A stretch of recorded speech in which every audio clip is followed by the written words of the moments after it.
We have told you a number of different times, and you have helped make Pablo Torre Finds Out something that in a very crowded field of podcasts is standing out because every episode has a lot of care in it, an unusual amount of care. And so the latest Pablo Torre Finds Out, Stugotz, I think will be particularly interesting to you, as I was saying before, because I don't know how Pablo got this video. I don't know what the story behind it is. He's figuring stuff out. He is, yeah. So this is, Pablo, what you've unearthed is the 10 minutes that the Knicks were presenting as video to LeBron James when they had the chance to run the last 15 years in the sport when LeBron ran the sport for 15 years. If they'd convinced him in these 10 minutes, all of basketball is different the last 15 years. Yes. First of all, Stu, thank you. I did this for you, Stugotz. Well, thank you. I did this for you. Yep. Dan has framed this correctly. There was a crossroads in basketball history when everybody in New York City thought, of course, LeBron James, you guys remember him, I believe. Yep. Of course, LeBron James would come to New York City. New York City has everything. New York City is the greatest city in the world. And the question that James Dolan had to answer was, how do you convey this in a room when the door closes and you're sitting there with Mike D'Antoni and Allen Houston and your executives from the Garden, and you have an allotted time to convince LeBron that New York City is the only place where you could be the best version of yourself. And they made a video that had been long rumored forever. It has been like this mythological artifact that people have talked about because there were rumors like they got James Gandolfini 3 years after The Sopranos had ended, one of the most controversial, debated endings in television history. They got him to do a special, like, bar mitzvah video, basically, for LeBron James. Hold on. Stugotz, if I told you right now, this isn't just reporting. If I told you right now, would you like to see just that, Stugotz, of The Sopranos is the #1 most impeccably made television show and pop culture phenomenon on Earth, hasn't been seen in 3 years. Gandolfini is like this mystery shadow figure, super interesting, and they got him on behalf of the Knicks to produce a video that Pablo now has. And who are you presenting this video to, Pablo? What's the clip we're throwing to? I'm going to present to you the clip that LeBron James saw himself. No one has ever seen this, okay? This is the thing. No one has been able to prove this is real. Just people have talked about it. And so the lights go down. James Dolan is at the table with LeBron James and Maverick Carter and his then agent Leon Rose in Cleveland. Lights go down, and this is the video that begins. Yeah, I'll take you down. Tony, I'm so glad we moved to New York. Life is so much better now. Yeah, life's good here, Carl. Even if we are in the witness protection program. Now we just gotta find a place for your friend LeBron to live. What's he like? Well, he's a modern guy, but he respects tradition. Well, here's something classy on the east side. Was it big enough? It's going to be entertaining a lot of people in New York. It's very expensive. Oh, that's not going to be a problem. You got to find something magnificent. Something there's nothing in the world like it, one of a kind, like he is. Well, here's a place. It says it gets really loud there. Take a look. Oh, yeah. Oh, no. Yeah, that's it. That's going to be perfect for him. Allow me to reintroduce myself. Oh my God! The Knicks made The Sopranos bad. How did they do that? God. Tony's alive. Tony was alive. The Knicks solved it. They got James Gandolfini, a man who refuses to do anything. He's a recluse, as Dan alluded to, a guy who refused to do anything like this. They got him to do this privately for LeBron. They expected that no one would ever see it. And now that we see it, we have a couple of answers as to, like, what happened at the end of the greatest television show of all time. And also, very crucially, what the f*** are the Knicks doing? And why LeBron chose Miami. Well, hold on a second, though. I'll just send you over to Pablo Torre Finds Out so that you could get the other 9 minutes that were in that video. So because much. this is a whole sales pitch. Where would you rank that little clip? Where would you rank it from among the best that you think you have if you had to rank the best of what this had to make fun of the Knicks from every angle on how they were mismanaged 15 years ago? What I need to tell you is that this video, in all of its 10-minute long glory, does not age well. And so I actually really enjoyed that when I first saw it. I really did enjoy it. where it goes immediately, and I don't want to spoil this because you just got to come watch the video, guys. Support the fact that I'm hustling to get these artifacts for you. It gets bad immediately, like really bad immediately. And the thing about what this video was, as Dan has been sort of framing it, it's how do you convince, when you have the privacy, the presumed privacy of this room with the closed door, how do you, as one of the most iconic teams of all time, convince the biggest free agent ever to come play for you? And so it's a window into how James Dolan thinks. Who are the Avengers he summons to come through the portal to convince LeBron James that the Knicks are the place? Not screw Pat Riley. We know what Riley did, right? Pillowcase full of rings. We know that story. That's how you get him. This is the alternate history.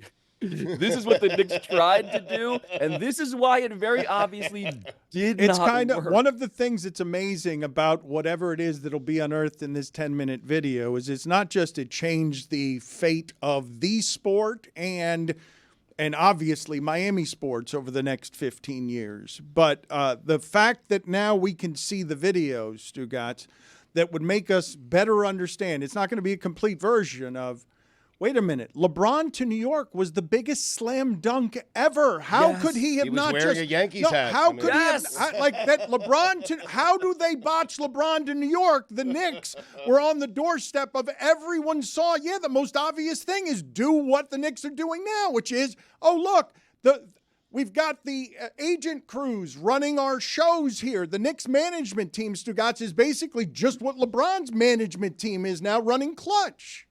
And Leon Rose, the president of the Knicks, and the Knicks, of course, are really good now, right? 2-seed, all of that. The guy who's running the team, Leon Rose, was in the room for this. He was LeBron's agent. He got to see this. And so it's almost like he got a reverse blueprint for what not to do. And the question for the strategy here was initially, and Stugotz, you're totally right.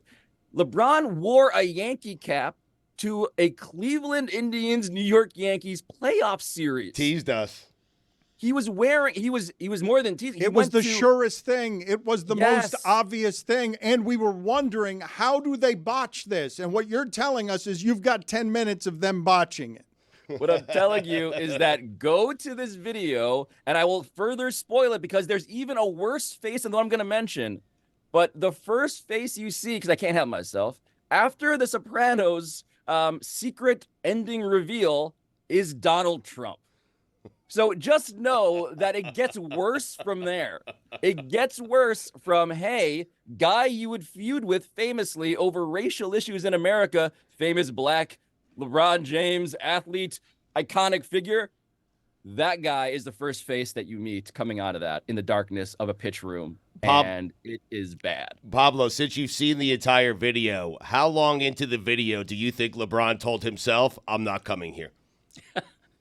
If I would like all of us actually, Stu, to answer that question for ourselves. I don't want to lead the witness. Okay. But I'm actually fascinated because we held a focus group in the episode with Jason Concepcion and Worldwide Wob, Rob Perez, because I wanted to simulate, okay, here are guys who are not like anti-Knicks by nature. They want the best for this team. Right. And when you watch this, it's a great way of framing this too.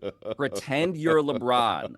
You're a famous guy with access to everything. Right. And by the way, here's another funny bit about what we just played for you, just that little bit, right? They play Jay-Z Public Service Announcement, that song, as like the outro into what becomes like a segue into this procession of what I call like basically James Dolan's recruiting hostesses, almost like college football style. You meet everybody in order. They're trying to convince LeBron to come to New York. The song that they play, Jay-Z, that's the guy who, quite literally, it's absurd to happen this way. Jay-Z was pulling out of the parking lot because he was selling LeBron on the Nets as the Knicks were coming in. So immediately you're like, okay, I don't think the Knicks necessarily anticipated this correctly because they're selling him on the guy who just pitched him come to Brooklyn. All right. And that's first 1 minute. That's the first minute of this. I will send people over there. Pablo Torre finds out. He says he is hustling for those artifacts. It's very, very long weeks unearthing, trying to unearth. Everyone's at this trough trying to grab the interesting stuff, and he found a bit of a treasure here that will. This is a great one. Well, I mean, it's a treasure for a yeah. number of reasons, especially as the Knicks head into the playoffs now with like real loud hope for the first time in a quarter century. But before we go any further, where would you like to go? Because there's no more time, so you have to pick one of these three topics. You've got the WNBA, you've got the playoffs starting, you got the draft, the playoffs, the NBA playoffs starting, and you've got a United States president facing felony charges, first time ever in a criminal court that's ever happened. Take your shot. What do you want? Weirdly, I think the episode today we've just been discussing actually hits on the last part, the president thing. So I'm gonna punt on that for the purposes of this. Yes. And just marvel. Truly, it like when you say WNBA, the first thing you think of is, wow, that ratings monster. Like, we have not seen this, Dad. Like, I had Morgan Murphy on my show on Friday to talk about what it's like, actually, when you've been rooting and watching and consuming and trying to evangelize people on your favorite sport. She's the biggest women's basketball fan I know in my life. And she's been trying to convince people for 20 years, this is worth it. And it's finally happening. And there's comedy, right? And not merely you being proven right, but also the dynamic of what happens when everybody starts like gentrifying the thing you love. And so I was a bit of this with Lucy in Iowa, but the way it's happening at scale here with Caitlin Clark and women's basketball is funny because you have to handle this unprecedented problem. A deeply unpopular thing seemingly overnight is now popular. And now you are both vindicated and infuriated that everybody has takes delivered with the confidence of people who've been there for as long as you have. And that is both a sign that you've made it and is also your personal hell. Like a genie cursed you with a wish that they granted, with the footnote of, and by the way, now Stephen A is going to have takes about Caitlin Clark that are going to make you infuriated. Like it's an amazing thing we've just never seen before in American sports. I can't believe the Sparks took Cameron Brink. That is not the player you take at number 2. They need offense. They took defense. They went offense. You got to go offense there. You have to go with Cardoso from South Carolina. Exactly. I mean, what are they thinking? Could not be more wrong.